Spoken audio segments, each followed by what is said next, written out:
വീഡിയോയിൽ കണ്ടപ്പോൾ ദേ ഈ ഫോട്ടോയിൽ കാണുന്ന പോലത്തെ പപ്സ്, ബട്ട് ഞാൻ ഉണ്ടാക്കിയപ്പോൾ ദേ ഇങ്ങനെയായി. സത്യം പറയാൻ എനിക്ക് അരമണിക്കൂർ നേരം കൊണ്ടൊന്നും ഉണ്ടാക്കാൻ കഴിഞ്ഞില്ല. ഞാൻ ഏകദേശം 3 മണിക്കൂർ എടുത്തിട്ട് ഈ പരുവത്തിലുള്ള പപ്സെങ്കിലും കിട്ടിയേ. ഗൈസ് സോറി, ഇതിനെ പപ്സ് എന്ന് പറയാമോ എന്ന് എനിക്കറിയില്ല. ഒരു പലഹാരം, സംഭവം രുചിയൊക്കെ ഉണ്ടായിരുന്നു. ആ ബ്രൗൺ കളർ വന്നില്ല, കാരണം ഷുഗർ സിറപ്പ് ഞാൻ ആഡ് ചെയ്തില്ല എന്നല്ല, ലാസ്റ്റ് ആഡ് ചെയ്ത് മറന്നുപോയി. ഇവിടെ ഞാൻ ഏകദേശം 1.5 കപ്പ് മൈദ എടുത്തിട്ടുണ്ട്, പിന്നെ ആവശ്യത്തിന് ഉപ്പും. ഈ സമയത്ത് ഷുഗർ സിറപ്പ് ആഡ് ചെയ്യേണ്ടത്, പക്ഷെ ഞാനത് വിട്ടുപോയി. ഇവിടെ ഇപ്പം ഞാൻ ആഡ് ചെയ്തത് നാരങ്ങ ജ്യൂസാണ്. അത് കഴിഞ്ഞ് മെൽറ്റ് ചെയ്ത ബട്ടറും കൂടെ ലേശം ചേർത്തു. പിന്നെ തണുത്ത വെള്ളം ഒഴിച്ച് അതിനെ കുഴച്ചെടുത്തു. കുഴയ്ക്കുന്ന മുഴുവൻ മീഡിയം ഇടേണ്ട ആവശ്യമില്ലല്ലോ, ചിലർക്കത് കാണുമ്പോൾ തന്നെ ബോറാവും. അതുകൊണ്ട് കുറച്ച് നേരത്തേക്ക് ഓഫ് ചെയ്ത് സെറ്റ് ചെയ്ത് വെച്ചു. ഇനി നെക്സ്റ്റ് സ്റ്റെപ്പ്, 15 മിനിറ്റ് നേരത്തേക്ക് അതിനെ അടച്ചു വയ്ക്കുക.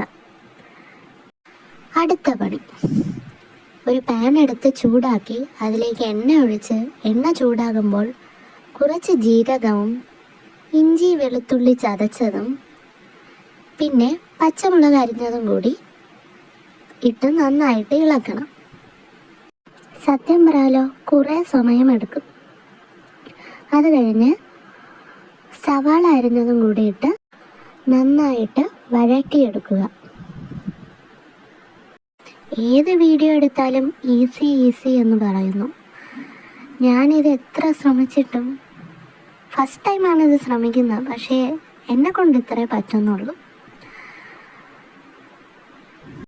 ഞാനും കരുതിയത് കടയിൽ നിന്ന് വാങ്ങുന്ന പോലത്തെ പപ്സ് തന്നെ ഉണ്ടാക്കാമെന്ന്, പക്ഷേ രുചി ഒരു രക്ഷയില്ല, രുചി സൂപ്പർ.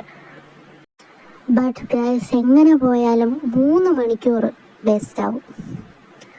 നേരത്തെ അടച്ചു വെച്ചിരുന്ന മാവുണ്ടല്ലോ, അത് ഒന്ന് സെറ്റായിട്ടുണ്ട്. അതിനെ ഇനി റെക്റ്റാങ്കിൾ ഷേപ്പിലൊക്കെ ആക്കിയെടുത്ത് സെറ്റ് ചെയ്ത് കട്ട് ചെയ്തൊക്കെ വയ്ക്കണം. കുറേ നേരത്തെ മെനക്കേടുണ്ട് കേട്ടോ. ആദ്യമായിട്ടുണ്ടാക്കുമ്പോൾ നല്ല ഡിഫിക്കൽട്ടായിട്ട് തോന്നും, പിന്നെ ചെയ്ത് വരുമ്പോൾ ശരിയാവും എന്ന് തോന്നുന്നു. നമ്മൾ ഈ ബട്ടർ എത്രത്തോളം കൂടുതലിടുന്നോ അത്രത്തോളം ടേസ്റ്റി എന്നാണ് വീഡിയോസിൽ പറയുന്നത്. ഞാൻ ആദ്യമേ പറഞ്ഞിരുന്നല്ലോ പഞ്ചാര ആഡ് ചെയ്യാൻ മറന്നു എന്ന്. അതുകൊണ്ട് ഞാൻ ഈ സ്റ്റെപ്പിലാണ് ബട്ടർ, മെൽറ്റ് ചെയ്ത ബട്ടറിൽ കൂടെ ഞാൻ ഷുഗർ സിറപ്പും കൂടെ ആഡ് ചെയ്തിട്ട് അത് സെറ്റ് ചെയ്ത് മടക്കി വയ്ക്കും. ഏകദേശം ഒരു 20 മിനിറ്റത്തേക്ക് മടക്കി വെച്ചു.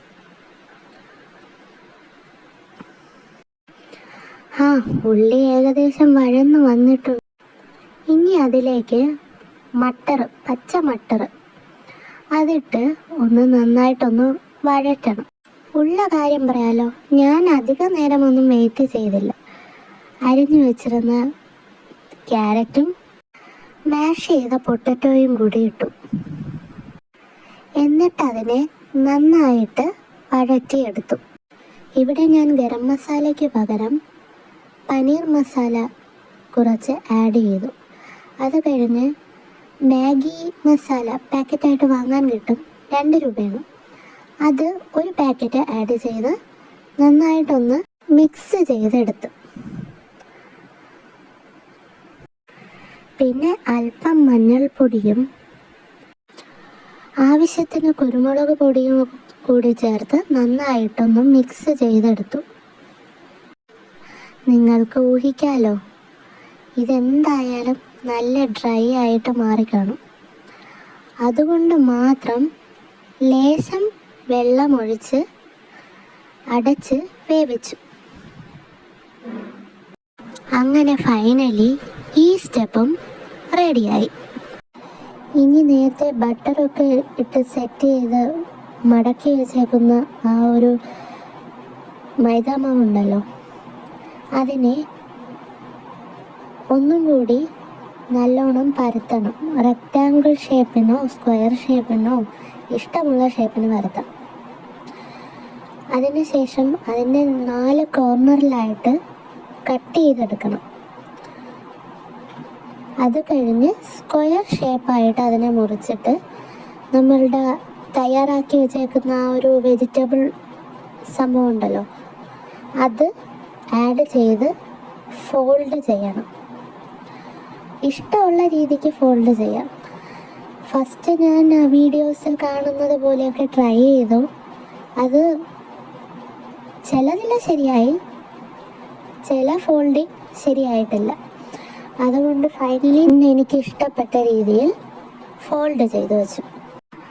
അടുത്തത് പ്രീഹീറ്റിൽ ഞാൻ OTG ഒരു 20 മിനിറ്റ് ബേക്കിംഗ് മോഡിൽ ഒരു 230 ആ ഒരു റേഞ്ചിൽ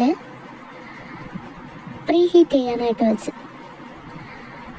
അപ്പോഴേക്കും നേരത്തെ ഞാൻ പറഞ്ഞില്ലേ, എൻ്റെ ഇഷ്ടത്തിന് ഞാൻ ഫോൾഡ് ചെയ്ത എല്ലാ പപ്സിലും ബട്ടർ സ്പ്രെഡ് ചെയ്ത് പ്രീഹീറ്റ് കഴിഞ്ഞപ്പോൾ വീണ്ടും OTGയിലേക്ക് വെച്ചിട്ട് ബേക്കിംഗ് മോഡിൽ തന്നെ ഒരു 230 ഡിഗ്രി സെൽഷ്യസിൽ 30 മിനിറ്റ്സ് വെച്ചു.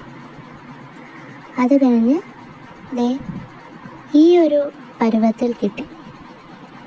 ക്രിസ്പി വളരെ വലുതായിട്ടില്ലെങ്കിലും അത്യാവശ്യത്തിനുണ്ടായിരുന്നു. കളർ വന്നിട്ടില്ല, ബട്ട് നല്ല ടേസ്റ്റ് ഉണ്ടായിരുന്നു. എല്ലാവരും ട്രൈ ചെയ്ത് നോക്കണമെന്നൊന്നും പറയില്ല, കാരണം ഒരുപാട് ടൈം വേസ്റ്റ് ഉണ്ട്. ഇഷ്ടപ്പെട്ടെങ്കിൽ മാത്രം ലൈക്ക് ചെയ്യുക. ഷെയറിൻ്റെ ആവശ്യം വരുന്നില്ല, കാരണം ഇതിൽ നിന്നും നല്ലോണം ഉണ്ടാക്കുന്ന ഒരുപാട് പേരുണ്ട്. അപ്പോൾ ഇനി നെക്സ്റ്റ് വീഡിയോയിൽ. Thanks for watching.